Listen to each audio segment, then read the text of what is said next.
Hope that you're all feeling great today. And sana di pa kayo naantok. So, yeah, my talk will be about supercharging your web apps using Amplify Gen 2 in a front-end developer's perspective. So, before we start, I want to introduce myself formally. So, I'm Sean Gabriel Mayron. I'm a front-end developer from RiseTech. I am also a active member and volunteer of local tech organizations here in Davao, like Sparks, LearnPy, also Davao, GDG Davao, and many more.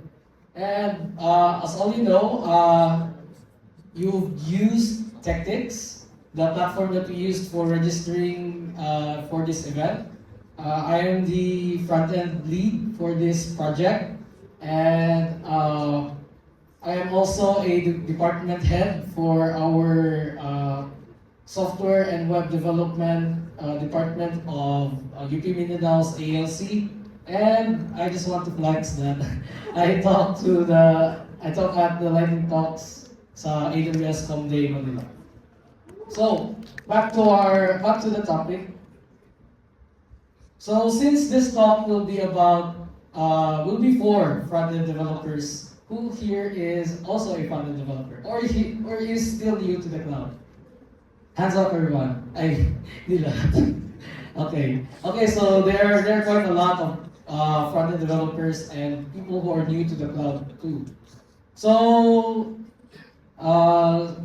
let's have a quick recap first to what AWS is. So, so we know that AWS is one of the leading cloud service providers, and it offers a lot of cloud resources such as database, authentication, storage, and a lot more. And if you were to compare it to traditional ways of setting up your resources or setting up your infrastructure, it would be quite hard, or it would need a lot of steps to really host or really be able to deploy your own infrastructure or your own apps. So AWS simplifies this process by providing the resources that you would need in doing these things. So now, let's go to one of our problems as developers.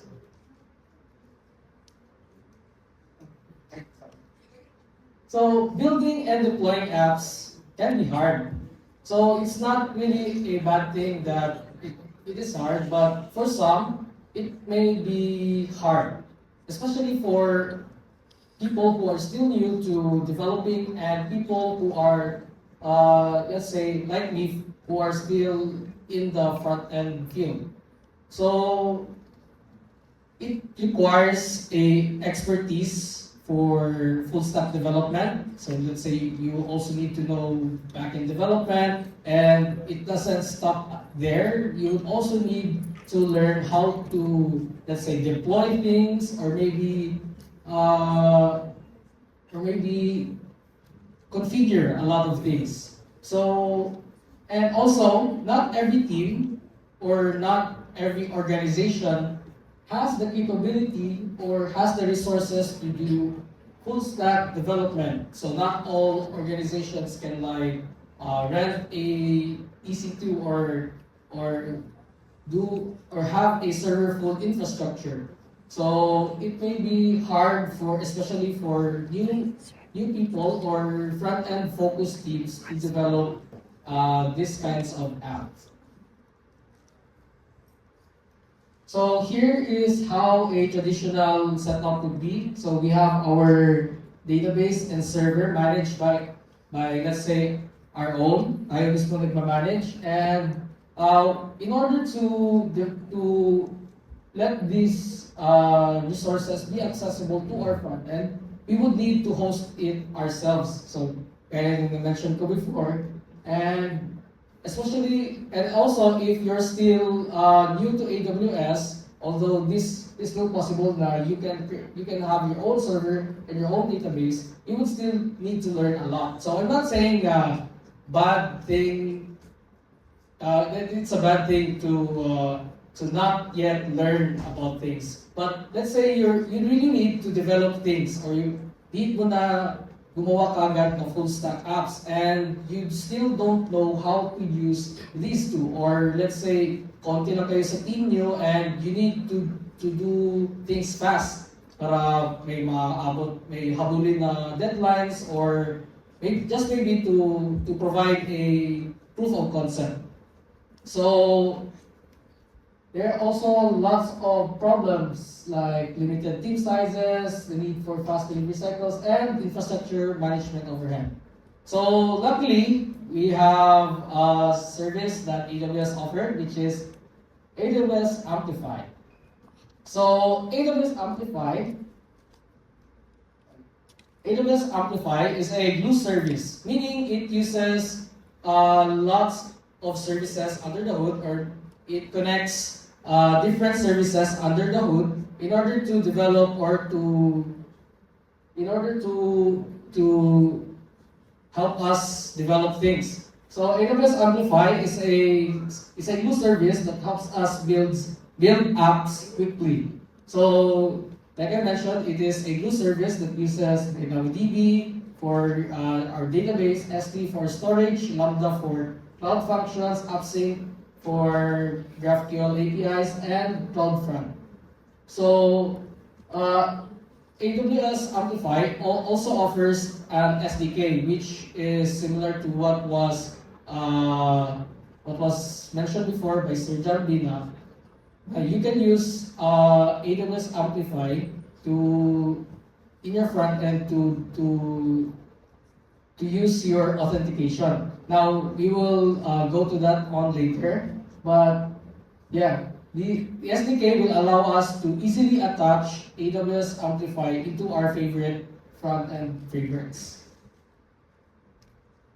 So this is how our infrastructure, or how our app would look like if we have AWS Amplify. So you can see here that our backend is controlled by, or is managed by Amplify. So we have Cognito, DynamoDB, and the other services. Now, if you were to use Amplify, you wouldn't need to use other SDKs, like for example, the SDK specifically for Cognito, the SDK specifically for DynamoDB. You would only need to use the AWS Amplify SDK library. Now, I will also I'll teach later how you would need to set up this. So, as you can see, parang mas simpler na lang siya as to compare yung earlier, na meron ka pang i-set up na server, i-set up the database, and then i-set up mo pa how your authentication would work, i-set up mo pa yung how the data actions or data actions would work. So now, here are the key benefits of using AWS Amplify. So first, it focuses on speed. So since we don't need to set up a lot of things, mas mabilis na siya to set up, and then we can focus on developing. Then seamless integration, so we can quickly integrate any AWS services to our app. It's because it's just built over the CDK. And next is one of the best benefits of AWS Amplify is that it uses serverless services under the hood. So it is very cost effective. It only scales when needed, and you only need to pay what you use. And lastly, as I mentioned, it is built on CDK, which would really help us to customize everything that we need to really fit our infrastructure based on our needs. Okay.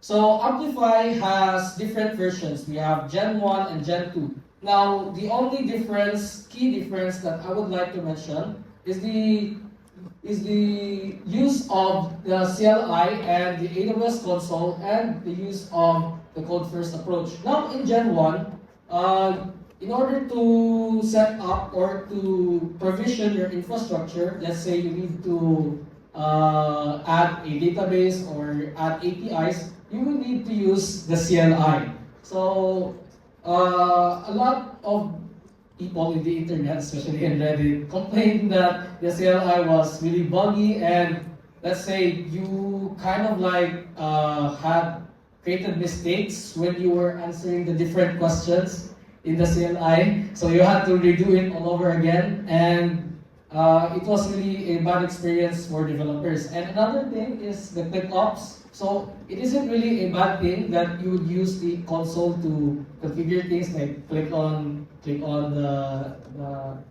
to add the storage or to add the database. It's just that it takes too much time, or it may be that parang di mo siya masyado makita sa code. Like if you were to check what is the schema of this database, you would need to go back to the console just to check. Now with Gen 2, we have this code first approach. Now this code first approach is similar to IAC, if you know it. So IAC, meaning infrastructure as code, you're using code to configure or provision your infrastructure. So in Amplify, it uses TypeScript, but it is also compatible with just JavaScript. So with the code first approach, your code becomes the truth, your source of truth. So with just the code, you can see how your infrastructure is configured. You don't need to go to the AWS console to just see what are the configurations that you have set for your infrastructure. So here are some screenshots. So here is how you do it in Gen 1. So there are a lot of questions like please select one of the services mentioned, and a lot of questions. Now in Gen 2, you would only just need the files under the Amplify folder, and you would just need this sample to configure your database. So as you can see here, we defined our schema right here, nodes, and I don't know if you can see, but if you're using the Amplify library for the data, we would have the IntelliSense that we have for TypeScript. So it is also type safety, which helps us see errors while we're developing it. So yeah, that's one great thing about code first approach. And now, so we also have new features for Amplify Gen 2. So as we have saw earlier, since it uses the code first approach, we have now the file-based convention. So with this, with the Amplify directory, we can just simply add the different resources for our auth, data, and other resources that we can add, like storage. So one of the best features that I can say that was added to Gen 2 was the per developer cloud sandbox. So with this, if we were developing different features for our app, and let's say another person was working in this specific module and another person was working on this specific module, we wouldn't have the problem to have conflicts in the dev database, because we have our own cloud sandbox environments where we can just run our infrastructure like it was running locally. Pero it's just using CDK under the hood. I will explain on that later, but yeah, that's one great thing for the cloud sandbox. The next is we have the full stack Git branches. So we can treat each branch of our repository as a different environment, or we can also configure some branches to have the same infrastructure but different source codes. So yeah, we can. So it is very useful also if we're using if we're trying to develop things, and then we have to create a PR and let other developers check. So instead of like running the PR code locally, we would just need to go to the URL of the deployed branch. So yeah, since it's built on top of CDK, we can just easily integrate new or existing AWS services. So in here, as you can see, I kind of configured here to add the user pool ID of my own Cognito, and also my API URL for my database. And in here, you can also customize your resources. Let's say if you want to add a SQS or SNS. So yeah, it's just easy to add different services to your stack. So now let's go to how to set up Amplify in your project. So it's just very easy. You can really look at the docs, but I also added here in my presentation just to show you how easy it is. So we have a few prerequisites like needing an AWS account,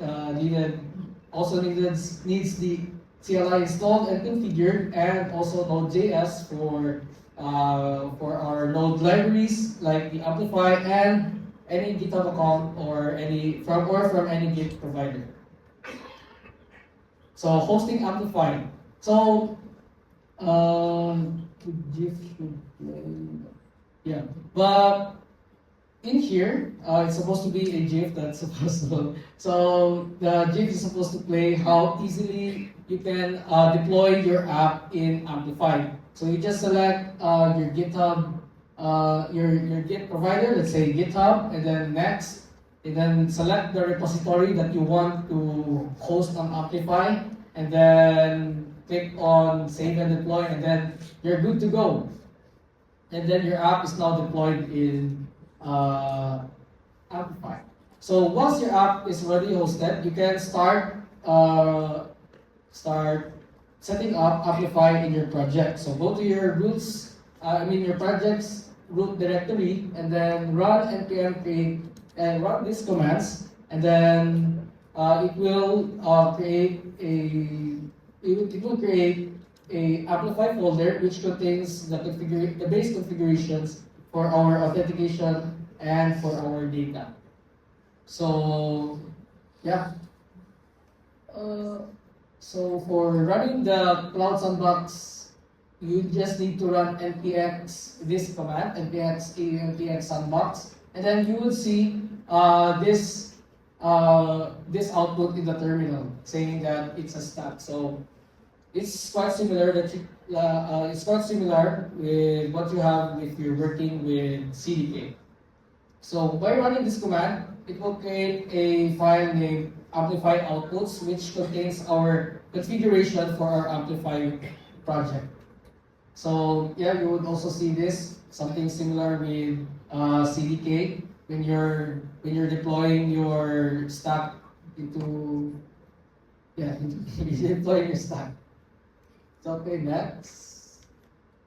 Yeah, so right here, if you're running the Cloud Sandbox, you can see here that it's quite similar as like we're developing in front end.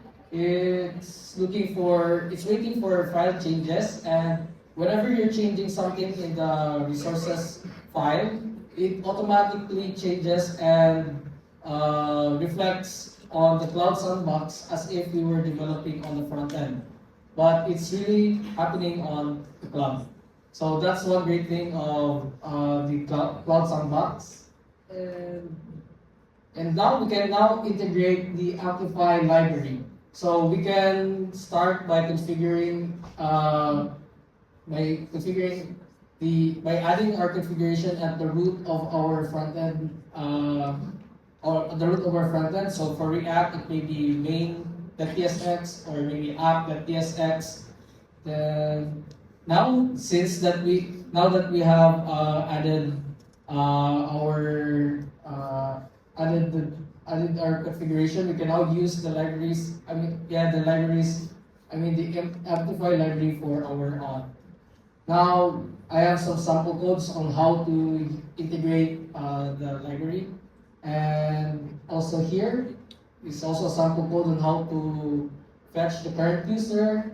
Also here is how to use the database created by Amplify. And we also have the autocorrect, the IntelliSense for the different operations that we can do on the data model. And yeah, after that, if you were to deploy now push your latest changes to your branch, you should update your commands first because it is to include the code that it is to include the scripts that will run if you were to add Amplify generated services like the database and like the data and the auth that we just added. So after editing that, we can now wait. We can now push the changes and wait until our app is deployed. So yeah, congratulations on your new app. So yeah, just just a quick pros and cons between on Amplify. So if you're looking for fast development, fast prototyping, Amplify is the way. And if you want to save yourself from the complexity of AWS resources, you can use Amplify. But if you want to dig deeper on or to learn to have more experience in Amplify, it is not the best way to.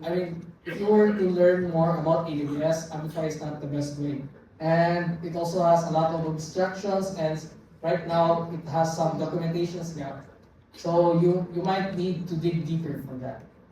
And just to summarize the talk about Amplify, it's a new service. It kind of help us abstract a lot of things and focus more on the development side. So it could be a great game changer for small teams or for front-end developer focused teams.